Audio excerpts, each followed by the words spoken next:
Here, my name is Amanda Cross. I am the Director of Research and Evaluation at the Office of Child Development and the co-convener of the Education Work Group. And today, Tashira will lead us, but we'll be talking about, broader issues of legislative actions that are occurring. Thanks, Tashira. Thank you, Amanda. And we had a joint meeting, or maybe we had one scheduled last month. Everything is kind of fuzzy right now, but I do think this is the first time that health and wellness and education, at least as far as the co-conveners, have been in the same space. So shout out to Dr. Brittany Brinkman and also Jose Garth, who are the co-conveners of the Health and Wellness BGEA work group. And Dr. Kathy and I and other members of the Gwendolyn J. Elliott, there we go, Institute have been talking quite a bit about what it would mean for us to kind of reorganize the work group. So stay tuned for that. You all probably post-summit, because as in the case of this issue in particular, it cuts across so many different topic areas, and we don't want to leave any of our partners, of our co-conspirators, our allies out of the conversation, because we are all working towards the same goal. So I dropped in the chat, you all, the agenda for today, and I'll just go over it really quickly.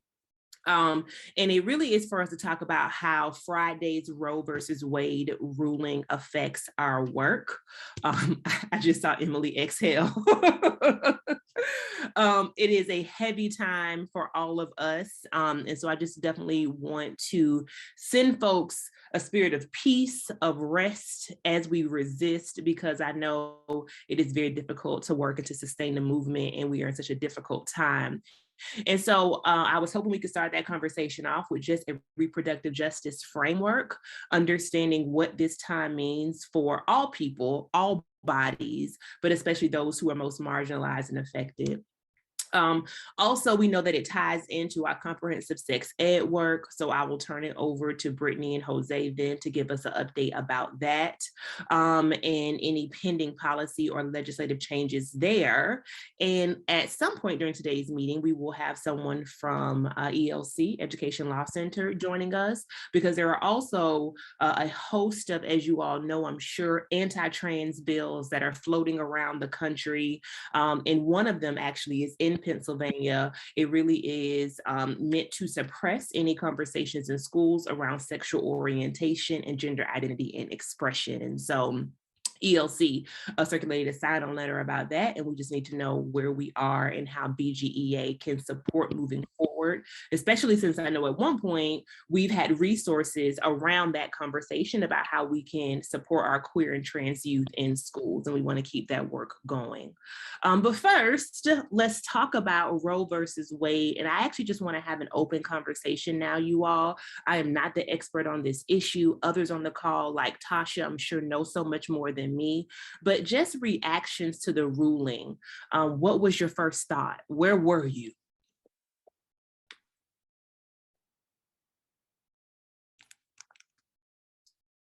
Tasha, open us up.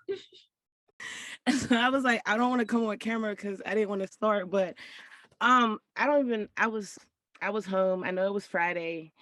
I think I was just in shock, but not in shock. So this is something that we've already prepared for.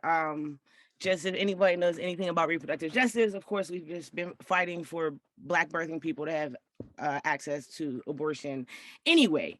So, and seeing the way that the draft went, we already kind of knew what was happening. I guess I was just taken aback that I'm in this space, like as 30 in my 30s, I'm sitting in this space, a place that when I got this job, me and my grandma kind of talked about what I was advocating for. So going back on conversations we had, it was a hard moment to really know that we went so far back into the past, and now our fight is even harder, but it was already a fight that was happening. We were already having to, advocate and push for access. And so, yeah, I'll let somebody else give their feelings, and, then I can jump back in on some other things.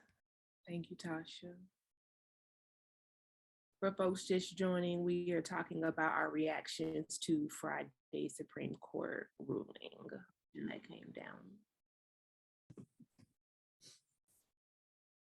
Very frustrated and angry with You know, even my own personal story and a lot of the work that we do, and specifically the CSEC work that we do, which is commercial sexual exploitation of children. You know, I can remember one of the youngest cases I ever worked with was an 11-year-old girl who was pregnant by her mother's boyfriend. And her tiny little 11-year-old body could not have given birth to a child. And what would she even have done with that child? Where would that child have, you know, landed, and where would she have landed? And if she hadn't had choices, how would that outcome look? And I just think about so many of the girls that we work with and so many of the women that I've encountered, you know, specifically victims of rape, sexual abuse, and trafficking. Without that choice, it's frustrating.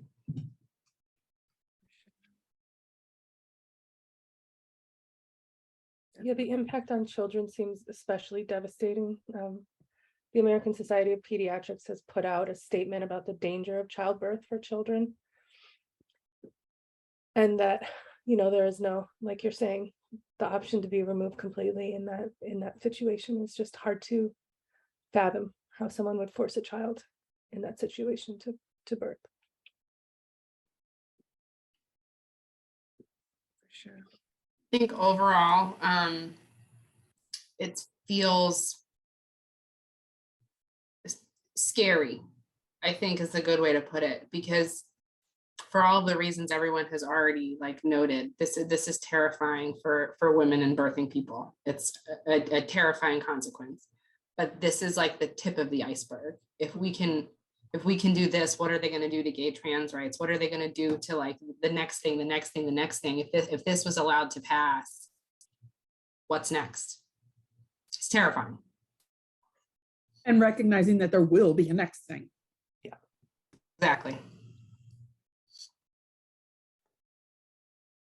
Yeah, to echo, especially what Sarah's bringing up, I work at Pittsburgh Action Against Rape. So our folks, especially over here, have been expressing just so much concern. And we're framing it in this way that when sexual assault happens, our power and control is taken away from us. And this is another way that these dominant forces, the people in our culture who hold power and control, are exerting systemic power over us and reinforcing that at really high levels. And, you know, that echoes out especially to all kinds of folks who inhabit bodies who are oppressed and marginalized by these dominant forces. And within our organization, we've been having a lot of conversations about how these kinds of decisions, like Roe v. Wade and these issues with LGBTQ rights that are coming up, are issues of white supremacy that are being expressed at really high systemic levels, and it's becoming even more normalized than it's been in our culture for so long. And what we can do as a system that in some ways has hands in perpetuating these issues, how we can work with our clients and work with one another to be supportive and try to navigate these just extra challenging times in like a graceful, thoughtful, intentional way. And it's so challenging. I hear all of the pain that you guys are speaking to. And I hope you know you're not alone, because here, you know, we're all feeling this too, and doing the best we can to navigate it. It's really challenging. And I'll say, just as a reminder, which I know we all know in this virtual room, that it was only the constitutional right to an abortion that was protected. It does not mean that abortions will not happen. And so for Lily and Tasha, can you just kind of speak to what you're hearing from your constituents, any concerns just around healthcare in general, and what this means about people's bodies and being in unsafe conditions as a result?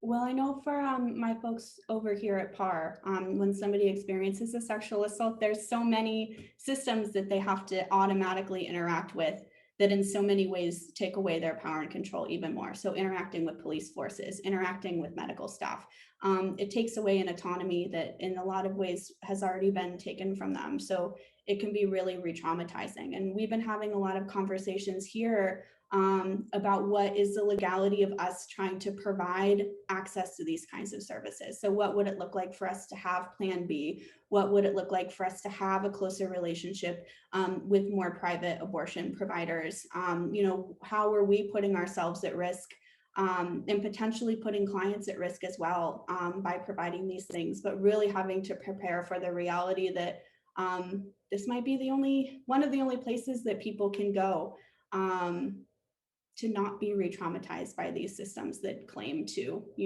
care for them and look out for them, because that's not the reality that people seem to be experiencing right now. For sure.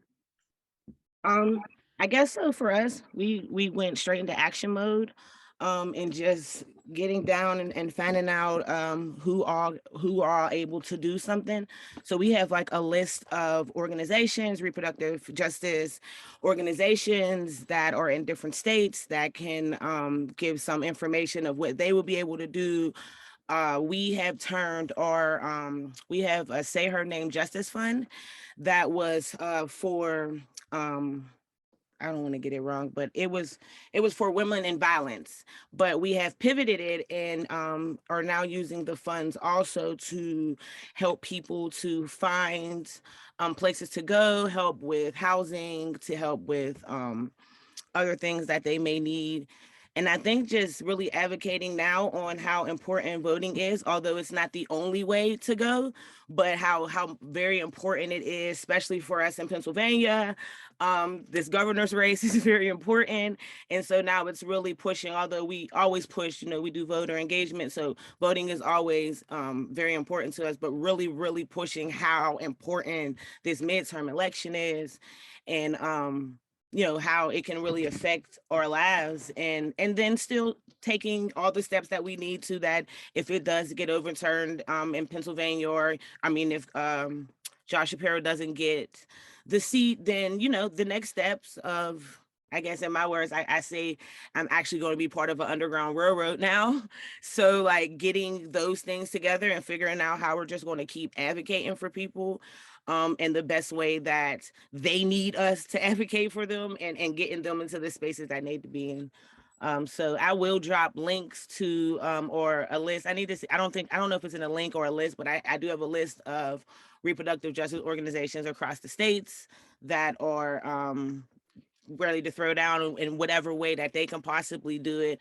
Some of us are C4. There are, I think, some that may possibly have a C3 part, or wait, 5, no, we're C3, that may have a C4 part, to where they have a little bit more advocating they could do, because only in this space I can talk about actual Josh Shapiro. But moving forward, just being able to give people that information, though, that these are the things that are important to you, so these are the people who are going to vote yay or nay to the things that are important to you. So yeah. Absolutely, Tasha. That's really I just want to add too, as far as voting goes, I think voting is really important, but to understand that this is being politicized on both sides. The Republicans have used this to get people to vote for them, and the Democrats use it to vote for them. Sorry, I'm having speech issues this week. Half my face doesn't work. But Biden said that he was going to codify this, so this couldn't happen, and that didn't happen. The Democrats have had decades. We've had people in the House, in the legislature and in the White House several times that could have done this, and they haven't done it. So when we're voting locally, see who's sponsoring bills, if they actually have a plan, or if they just have rhetoric. And that's not to say don't vote for the lesser of two evils, but be aware that you're voting for evil sometimes, and that the left is the righteous side, or the right is they're all playing. A lot of them are playing politics. So just be cautious that I feel really supporting these reproductive rights organizations is number one as far as what anybody can do, because they've been doing the groundwork, they've been doing the planning, and Tasha's point, the organization was ready to go right away because they knew this is always a possibility, and they stayed prepared. The politicians knew this is always going to be a possibility, yet here we are. So. Such a good point, Jose. It reminds me of a quote I once heard, that the lesser of two evils is still evil, which, doesn't leave me with a lot of hope, but it's just sobering given where we are today. Any other thoughts? And I think the education part of it is still the most important, you know, educating our people that they know what decisions that they're going to make.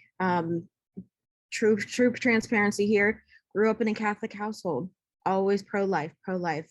My beliefs aren't always the same, but I had this conversation with my mom, and then to her, the rate of abortion is for those who don't want a planned pregnant or an unplanned pregnancy, but that she doesn't think about, that 11-year-old child that can't actually produce healthily. I can't give a word right now because I'm so fired up, but that can't do it and still be able to sustain her life. And I actually asked my mom this weekend, I said, well, if it was my life or the child's life, she's like, well, God would take care of that. And I applaud her for a little bit for having so much faith that she has a faith, but it's the true ignorance of not understanding what that law does and can do for others, even though it's just not her true belief. Yeah. And I guess my thoughts on it also are, my first reaction also went to the young children. But then I also thought, they say at least 15% of pregnancies end in miscarriage. And these people can easily, they're already, some of them are being criminalized. And what's going to happen now to these people that are already feeling that pain of having lost a pregnancy that they wanted, and now they're criminalized? It's like such a witch hunt. It's really, it's just turned everything upside down. I am interested, and I don't know if it would be Tasha or somebody, I have been online trying to I'm looking for specific organizations where, I would certainly be willing to drive to Ohio or to West Virginia to help, people, come back up here and stuff. But I don't know, looking for what organization I would turn to get that kind of information or to get on that kind of a call or assist. And then also possibly providing some room and board for those who need it. So I'm just, if somebody's got those links to those organizations, that would be very helpful. Yes, I'm trying to get a list of them all now, or not like a link one. So I'm trying to put all the lists of all the organizations that we have. And then I will send it. If I get it before the end of this meeting, I'll put it in the chat. If not, I'll make sure that I get it sent out to everybody soon as we get off. That would be wonderful. And a lot of them, they just have the name of the organization, but they don't really say. A lot of them appear that they're just raising funds, but I'm also just looking for specific things. I obviously would be donating, but I'd like to be doing something also. So, and that's the only kind of work that I could do would be to help with transportation or housing or something. That would be powerful, for sure. I've also been trying to kind of see if I can find statistics on why women get abortions, because I think there's this idea that it's teens that are being irresponsible, haphazardly getting pregnant and just going to use an abortion as birth control. And I really don't believe that is the majority. I believe that the majority is things that are like medically necessary, rape, sexual abuse, things like that. And I can't find statistics anywhere. So if anyone has anything that's a little more concrete than just, my opinion or guess. I think I have heard a statistic, I'm not sure where, on the percentage of abortions that are by women who already have children. Mm-hmm. And I want to say it was in the 30% range, but I have no idea where I'm pulling that number from.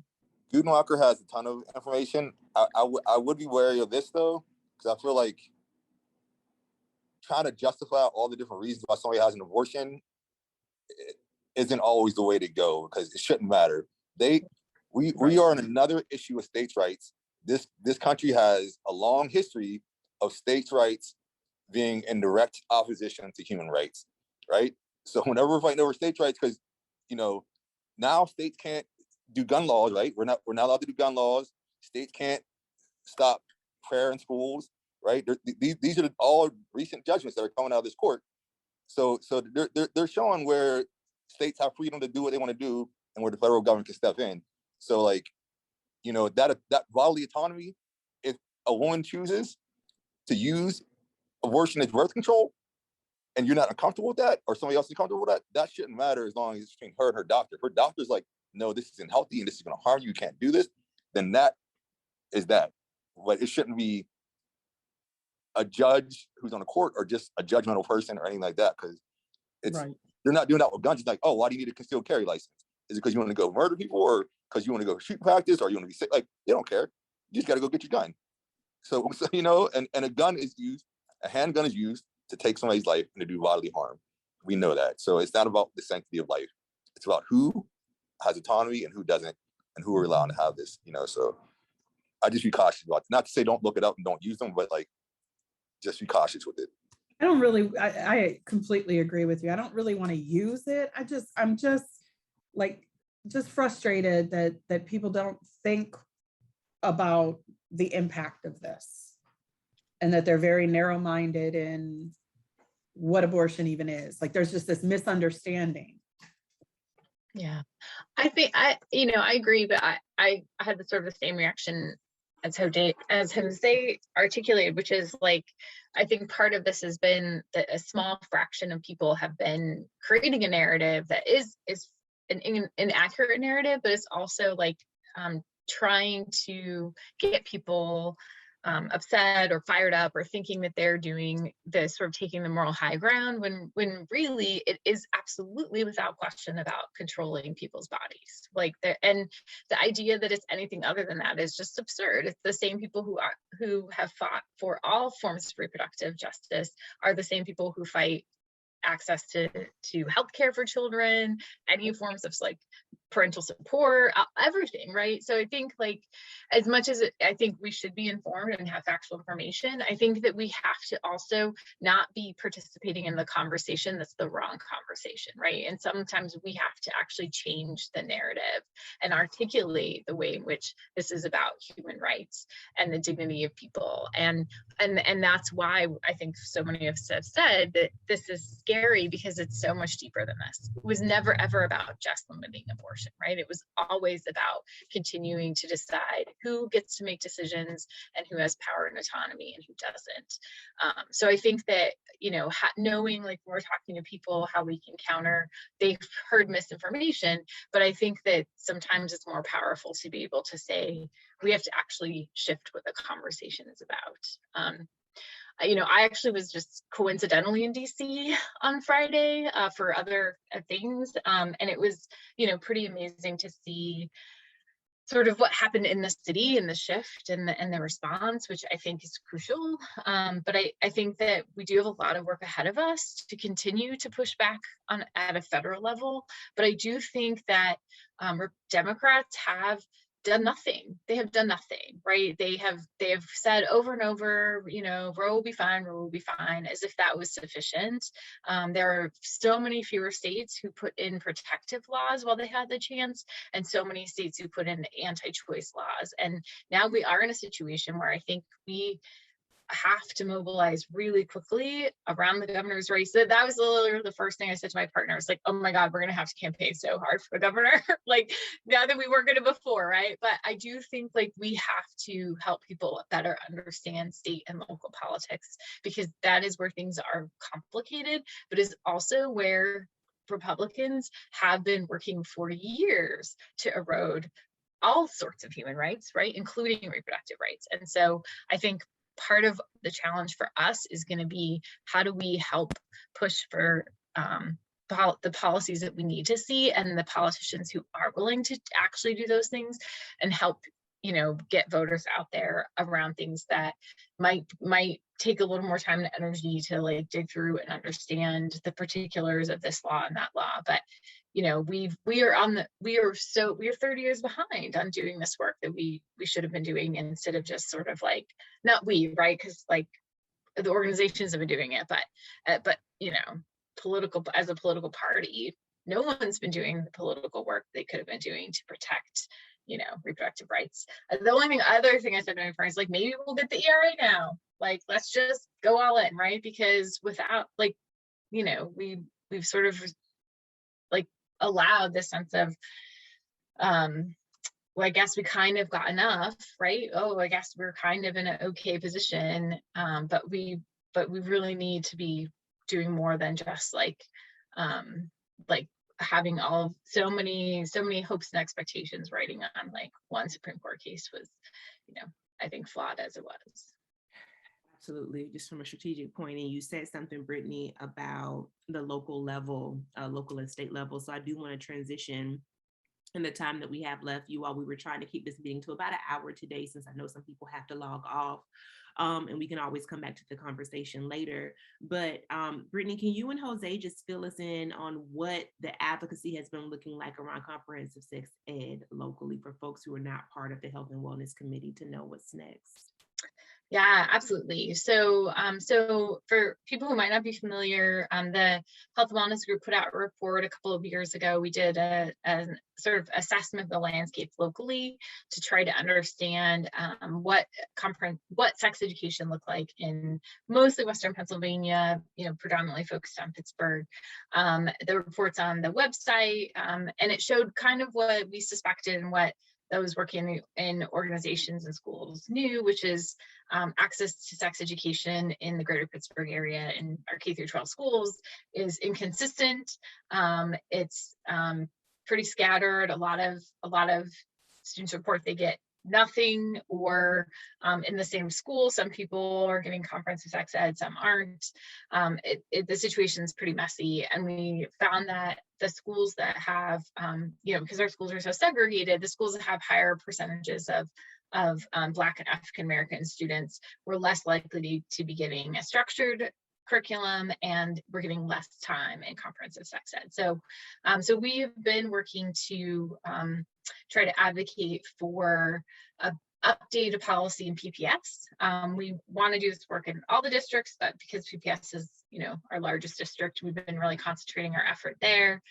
They do technically have a policy in the book saying that they provide comprehensive sex ed, but in practice, the implementation of that hasn't been very good, and the policy was pretty outdated. So members of our group worked with members of the board to actually update the board policy.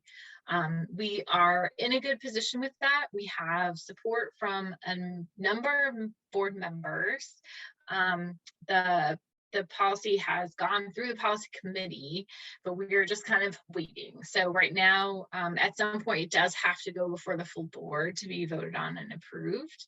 And that could happen in July or August or after. So we won't necessarily be informed very far in advance of that happening. But our plan as a group is we do expect that we will need to show up and support. Although our sense with board members is that we have a lot of support, but if we get a lot of really vocal parent anti-sex ed group, we're just sort of concerned that that's going to push some of the board members perhaps in a direction to oppose or delay the implementation of the policy. So we really want to make sure that we have people showing up to testify to support the new policy.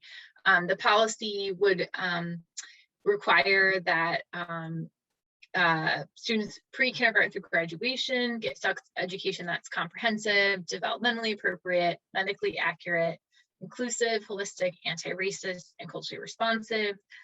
We based the policy on the national sex ed standards, and we want to ensure that it's happening more across the board, right? So some students are getting good sex ed, but it's really inconsistent. So, I'll stop there and see if Tasha or Jose, if you want to add anything, or if people have questions. Yeah, just a couple of things that are a lot of it's kind of my personal view that I feel the conversation with Whitney, you probably agree. I'm pretty confident we're going to get this through. Some of the issues tied around this directly with PPS and just trying to get these policies in place throughout is that these aren't majority wins, right? We know the majority of people feel about abortion. We know how the majority of people feel about gun control. We know how the majority of people feel about taking care of kids, right? A vocal minority can get a lot done. We have truth on our side, we have decades of research and best practices and expertise, right? We got, you know, not just concerned parents and aunties and uncles and community members, but folks who have studied in fields directly to these issues stepping out. So like, you know, it's our game to lose. I feel like, you know, we're down quite a few points at this point, you know, if you want to refer to this as a game. So it's really on us to, like, you know, the audacity that's happening on the religious right and the political religious right and the unscrupulous activities.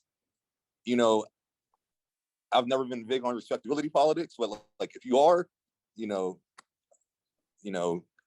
great, but now is not the time for respectability. It's about results, in my opinion. So, you know,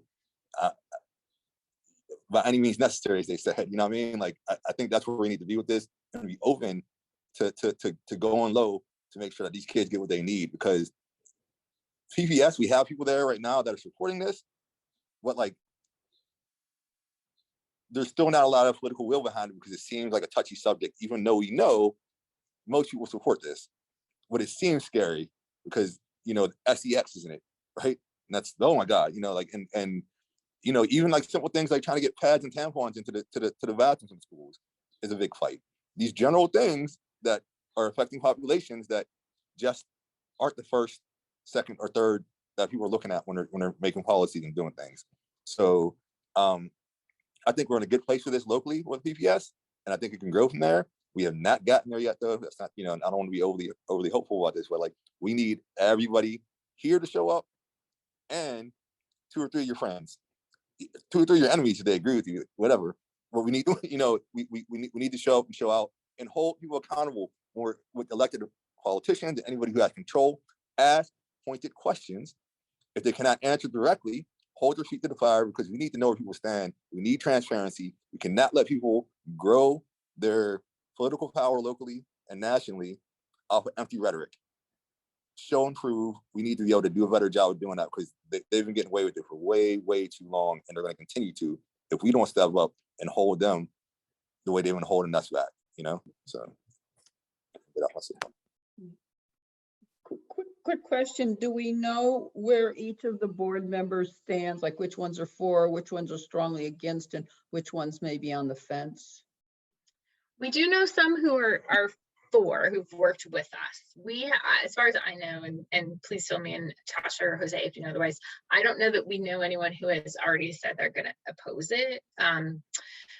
So maybe people have an inkling of like suspicions, but we do have a handful of board members who have been supportive and worked with us. I don't know that anybody has like this hasn't become a public conversation yet, and partially we are, I think, strategically trying to wait a little bit. Like we want everyone on BGEA to be on board, but our plan is sort of to mobilize close to the board meeting, so that we are ready, but not necessarily sort of like, you know, alerting the silent minority, or the vocal minority that Jose mentioned. So there might end up being board members who are going to sort of be in opposition, but we don't have any on our radar yet. No. And I tried to do a temperature check early on, and everybody that got back to me was for it. Not everyone got back to me. There's some people that I feel have a good close relationship to the BGA that didn't get back to me just because whatever reasons. I intend, as we move forward and when we know it's going to be on the agenda, to send something out to folks in the group, so that way you can reach out to whoever your local member is and ask that pointed question of like, look, this is coming up on the agenda. Where do you stand right now? Do you have any questions? How I can support you in that? You know, like, doesn't have to be adversarial. Like, look, if you're unsure, can I have a conversation, you know, or having with the group or with yourself or whatever? But like, yeah, it does seem like the majority of folks as of now are for this policy. So, like Brittany said, they haven't been out to the whole group yet. So Right. Yeah, and we will be sending out, we are going to work on a letter, so open letter that members of BGEA can sign, kind of similar to what we did when we were advocating around the sexual harassment policy changes we wanted. So we will distribute that and like kind of a one pager for people about what are the key points of the policy, so that if you want to submit testimony, how you do that, if you want to email your board member or contact somebody. So we'll be sending around some resources to help people be sort of prepared.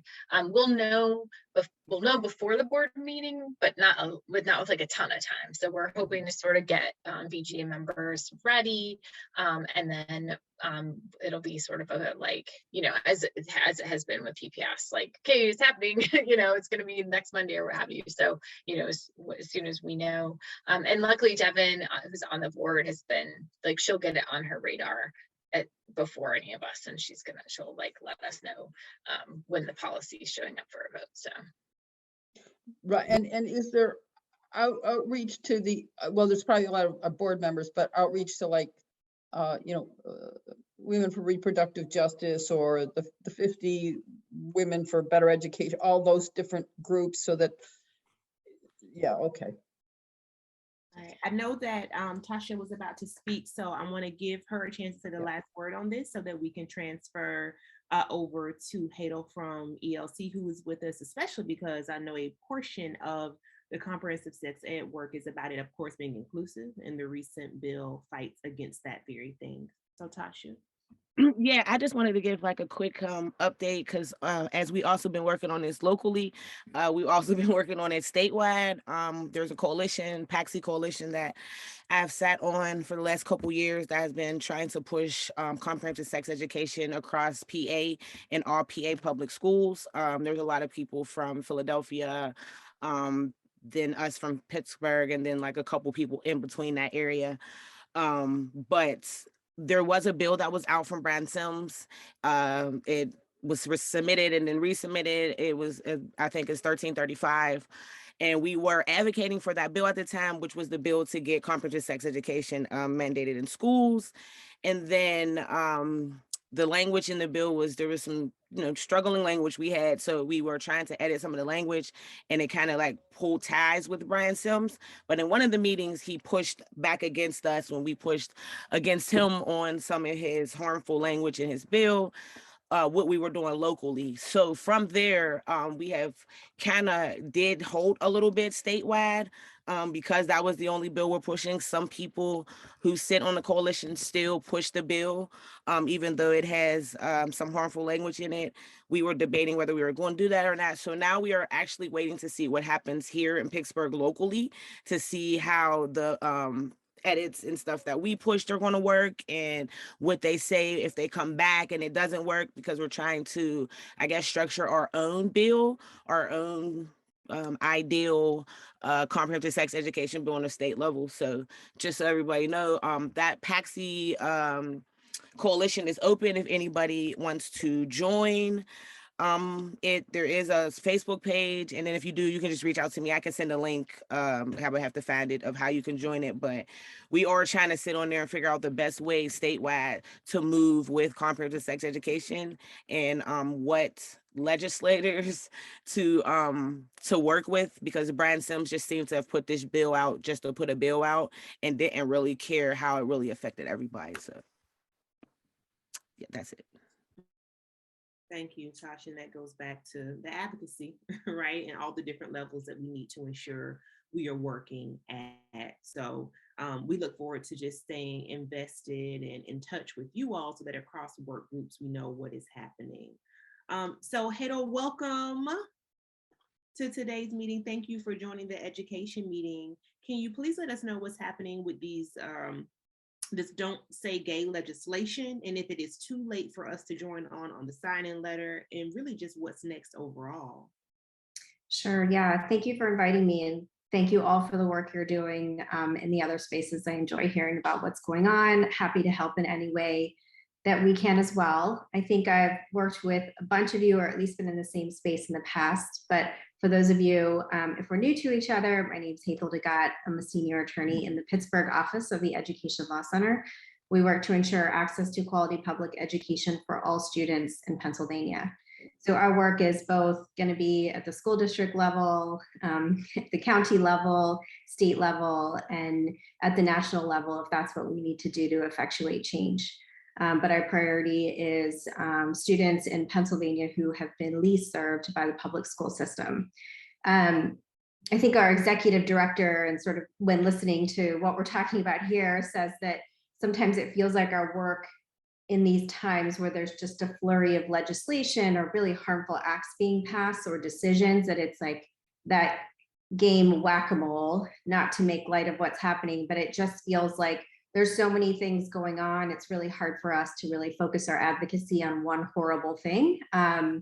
So I appreciate all the work that you're doing, and hopefully we can all sort of trade off and also take breaks to make sure that we can be most effective in this work. But I'm here to talk about the work that we're doing right now on behalf of all families in Pennsylvania, but specifically to support students who are LGBTQ or gender nonconforming, gender fluid. There's been a spate of proposed legislation, 2 Senate bills in particular here in Pennsylvania, which under the guise of parental rights and sort of neutrality of opinions actually have the result of harming our LGBTQ students, creating hostile environments for them, and actually forcing a specific ideology onto all students in the school system. So as Tashira mentioned, we do have a sign-on letter. We did have to submit it because that legislation is being voted on potentially today, but we did have a lot of signatories, and I think some of you signed on, so thank you very much for that. One of the bills really focuses on book banning or censorship of books that may have any mention of sexual content. It's really a sort of unrealistic bill and requiring school librarians to review every single book in their library within 60 days to determine whether it contains sexual content. The definition of sexual content is a little bit of a head scratcher. I feel like I actually need to pull the exact language for it, for how they define sexually explicit content. One of the categories for that is materials that contain visual or visually implied depictions of sexual conduct or simulations of sexual conduct. If you don't know what that means, I also don't know what that means or what that's supposed to encompass. But it's really just this bizarre sort of way to kind of chill what it is that students are reading. It also is overly alarmist. For example, parents, have access to finding out what books their child is reading through the school library. That's part of their education record. Parents have always had access to that, but it's become this big, hook by some of our more conservative legislative members to try to pass bills that look like this under the guise of sort of parent rights. Equally alarming is that under the section for the other bill that talks about neutrality in schools, under that subsection, it also says that, and I want to make sure I get this language correct. So it's, schools personnel must remain neutral and use existing, familiar, well-defined constitutional framework applicable to religious beliefs in public schools for matters relating to sexual orientation and gender identity to prevent government endorsement of beliefs about sexual orientation and gender identity. I'm not really sure what neutral is supposed to be, but I will tell you that the very next subparagraph says that classroom instruction by school personnel or third parties on sexual orientation or gender identity is not age appropriate for students in pre-K through 5th grade and therefore may not occur. I guess that's supposed to be neutral. In my opinion, it is not. We call out that sort of language, and that it effectively erases the real identity of individuals who are LGBTQ by calling it an idea, and therefore then just dehumanizes them. So our sign-on letter really kind of calls out some of those disparities, by also pointing out that LGBTQ students do have constitutional rights that have also been upheld. I'm going to have to say now prior Supreme Courts. I should be able to say Supreme Courts, but I think we now know I've got to say prior Supreme Courts have upheld the rights of LGBTQ students to have that protection, to be able to express themselves, and to, for example, have, and this isn't Supreme Court, but federal court cases, to be able to request to have their preferred pronouns be used by teachers.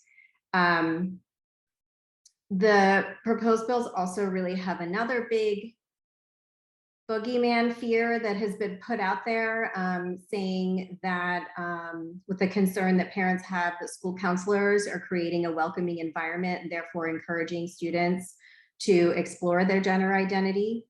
So for example, if a school wants to put out a health and wellness questionnaire, that needs to be pre-publicized by the district, and parents have the option of having their children not fill out a health and wellness questionnaire.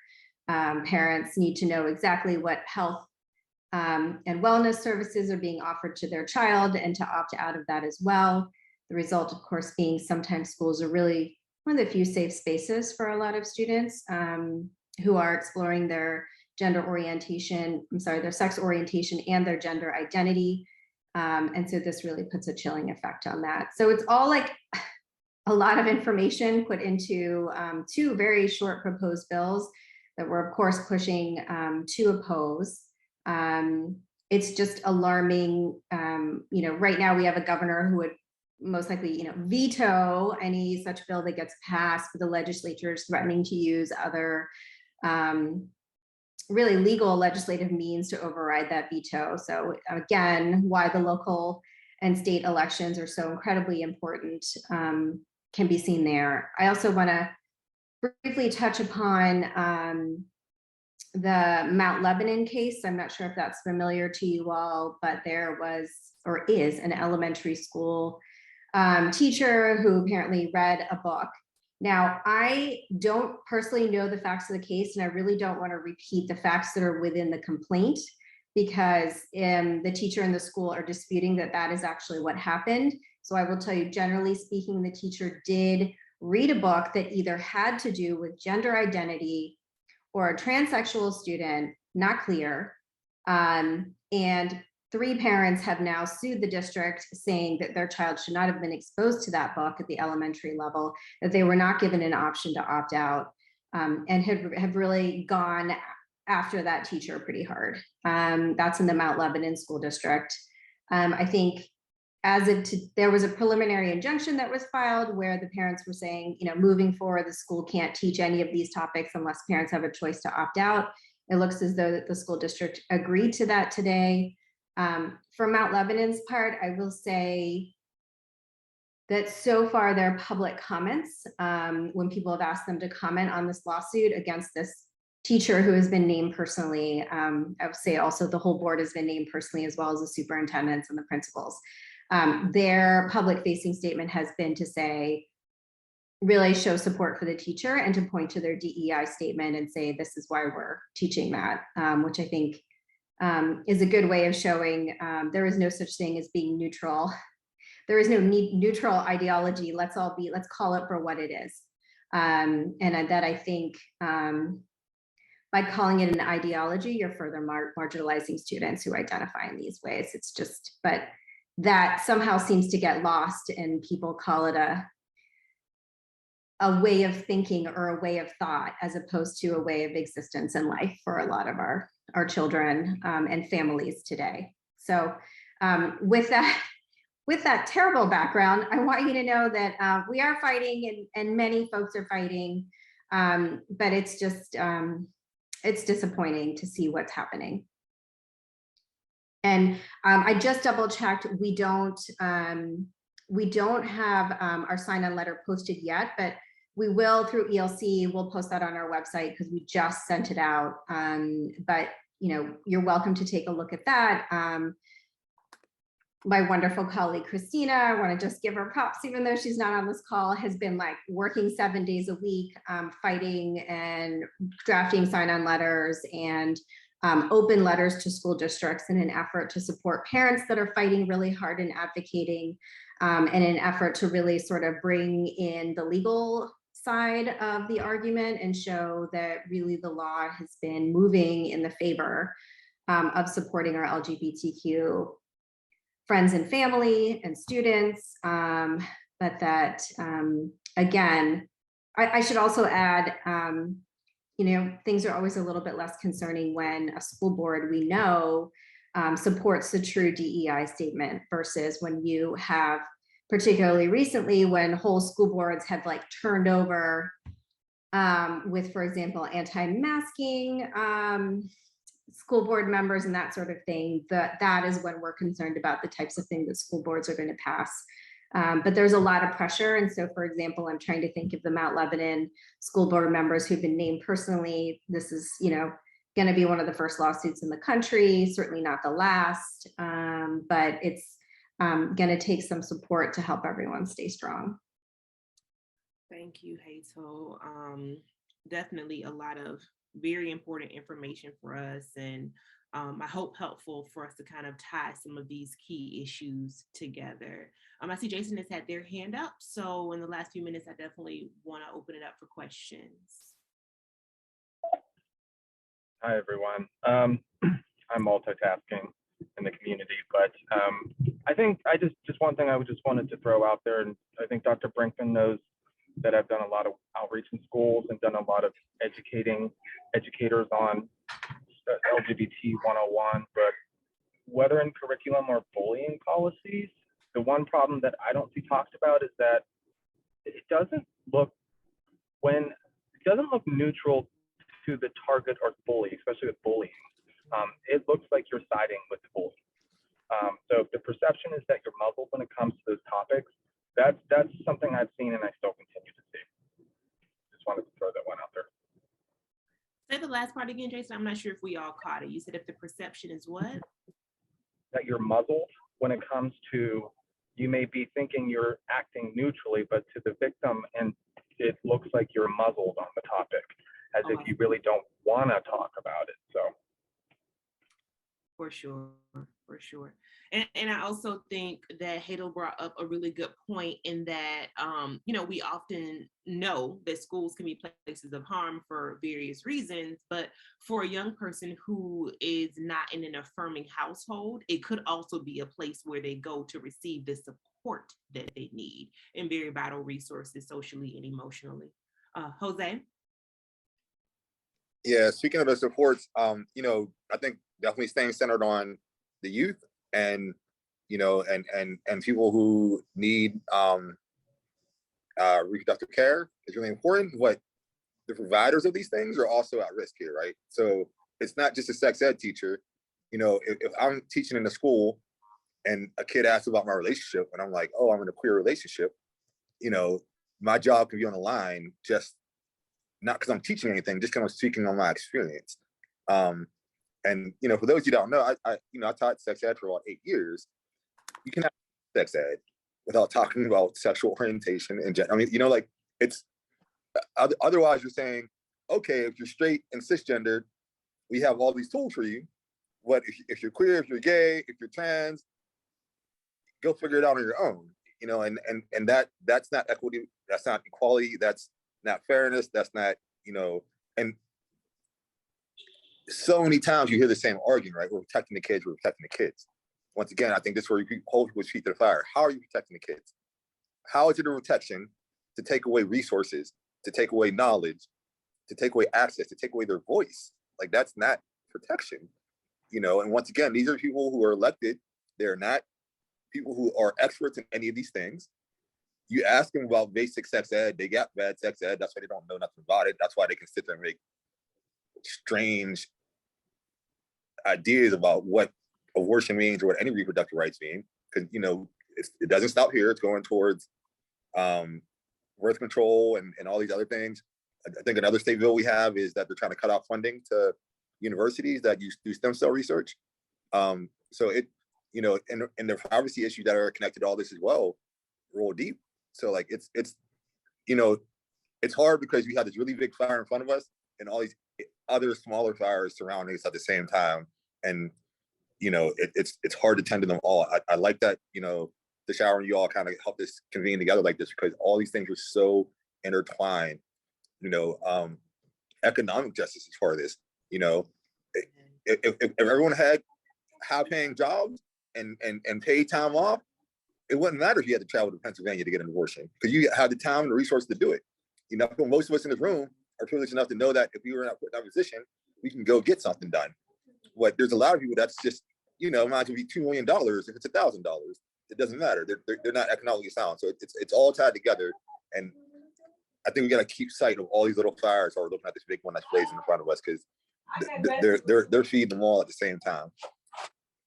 Yeah, and to go back to, thank you, and to go back to what you said about not being able to talk about your own family, in whatever form it looks like, is not neutrality, right?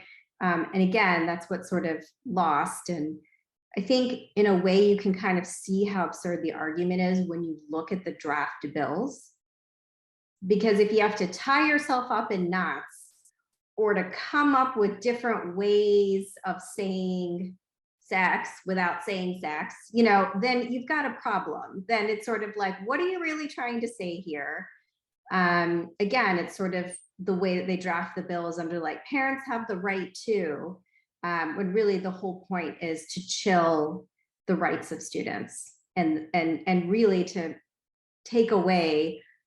You know, we're sitting here talking to the legislature, which has made bullying and harassment and mental health a priority. And here they are severely harming the mental health of LGBTQ students and those who are gender nonconforming. It's just, you know, it's really frustrating to read, but, you know, important to call that out on the regular, this is not neutrality that you are so-called preaching. So true. We have a minute left. Amanda, did you want to close us out with any thoughts? Sure. I'd also like to open it up to others who have closing thoughts here. But I will add that I'm happy to be in a community with folks that are fighting, that are resisting these pressures to erase the existence of trans people and non-heterosexual people, and to remove the human rights of women, and eventually people of color. And, you know, it'll affect us all. So I'm heartened to be in community with you all today. And please, if others have thoughts, I'd like to turn it over to you.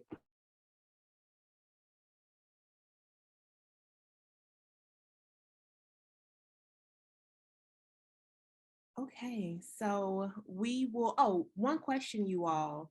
Our health and wellness and education meeting in July. I know sometimes we take summers off. Yes, we have a meeting, I think it's next week. All righty. So I'll check in with you all about that offline. Amanda, have you given it any thought for this group? I have not. We'll check in and see. We'll be doing some traveling in July. Okay. So as I think many of us will. So we'll look into it. Thanks. Okay. Sounds good. Thank you all. Again, I am so happy and proud to be in allyship and to be your co-conspirators and your comrades, and we will keep fighting. I'll see you all soon. Y'all be well and protect your heart, please. Bye, everybody.